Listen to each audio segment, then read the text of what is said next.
Pourquoi utilise-t-on les résistances de rappel ou bien les résistances de tirage vers le bas ou vers le haut en électronique, qui s'appellent très souvent en anglais les résistances pull-up ou pull-down?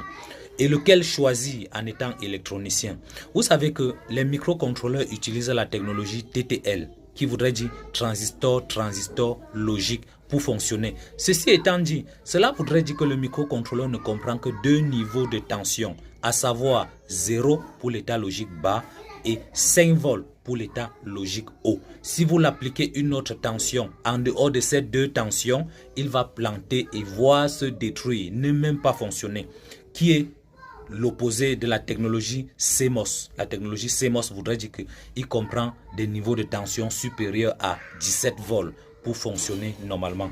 Maintenant, pour la logique TTL, vous devez respecter ces deux niveaux de tension, à savoir 0 et 5 volts.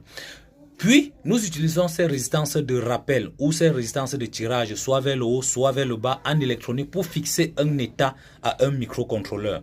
Tenez par exemple que si vous voulez contrôler par exemple un bouton poussoir, lire l'état d'un bouton poussoir sur une broche du microcontrôleur. C'est à vous maintenant d'informer le microcontrôleur qu'au moment où tu appuyais le bouton poussoir était à un niveau logique électrique bien connu. Et les niveaux logiques électriques bien connus pour le microcontrôleur, c'est soit à 0, soit vers VCC.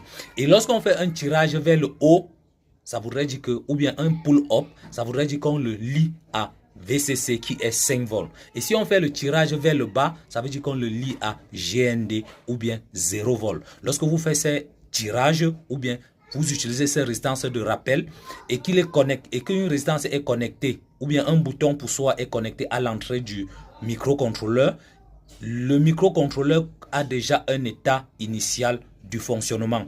Par contre, si vous ne mettez pas un bouton poussoir, c'est un truc qui est ouvert comme ça reste en état haute impédance. Donc, le microcontrôleur ne va pas savoir s'il est à VCC ou bien s'il est à GND, s'il est à 1 ou bien il est à 0. Et là, on utilise une résistance de pull-up ou pull-down pour fixer un état de fonctionnement à un microcontrôleur. Maintenant, des deux logiques, pull-up ou pull-down, les électroniciens préfèrent très souvent les résistances de pull-up parce que on aura besoin de fixer un état VCC au microcontrôleur.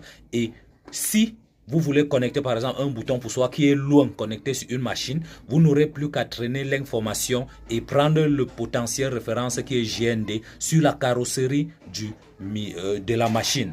Donc les électroniciens préfèrent plutôt le pull-up.